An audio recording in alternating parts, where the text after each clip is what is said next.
আসসালামু আলাইকুম। আলহামদুলিল্লাহ, অনেক দিনের একটা প্রবলেম আজকে সলভ হলো। ঘাস ছাড়া গরু পালন করা বোকামির পরিচয়, প্লাস ঘাস ছাড়া গরু পালন করা কখনোই সম্ভব না। তো অনেক দিন যাবৎ আমাদের এই ঘাসের জমিটা পতিত পড়েছিল, যেখানে পূর্বে ঘাস ছিল, কিন্তু গত বর্ষায় ঘাসগুলো নষ্ট হয়ে গেছিল, যার কারণে জমিটা অযথা পড়েছিল। প্লাস ঘাসগুলো নষ্ট হওয়ার পিছনে কারণ ছিল জমিটা নিচু এবং বর্ষার সময় পানি বেঁধে যায়, যার কারণে ঘাসগুলো আস্তে আস্তে নষ্ট হয়ে যায়। তো অনেক দিন যাবৎ এটার কোনো সমাধান খুঁজে পাচ্ছিলাম না। তো আস্তে আস্তে এটা বুঝতে পারলাম, এটা জমিটা আমার কিছু অংশ নিচু, কিছু অংশ উঁচা। যদি ধান লাগানোর জন্য জমি যেভাবে তৈরি করে ওইভাবে তৈরি করা হয়, তাহলে হয়তো এই বর্ষায় খুব একটা প্রবলেম হবে না।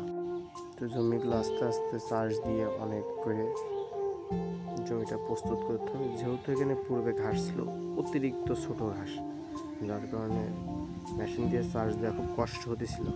কিন্তু আলহামদুলিল্লাহ, অনেক কষ্টের পরেও আস্তে আস্তে জমিটা প্রস্তুত করা সম্ভব হচ্ছে।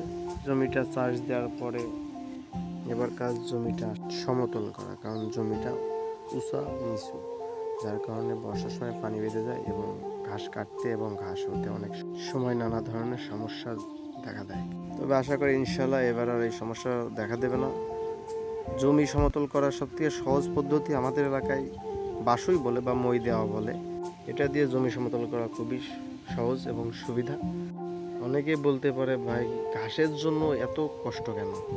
ভাই ঘাস ছাড়া আমাদের মতো ছোট খামারিদের গরু পালা সম্ভব না, কারণ খড়ের যে পরিমাণ দাম, ওই অনুযায়ী কখনোই সম্ভব না খড় কিনে একটা খামার পরিচালনা করা।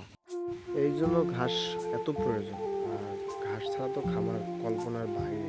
যেহেতু আমরা নতুন খামার, সেহেতু ঘাস ছাড়া খামার করা সম্ভব না।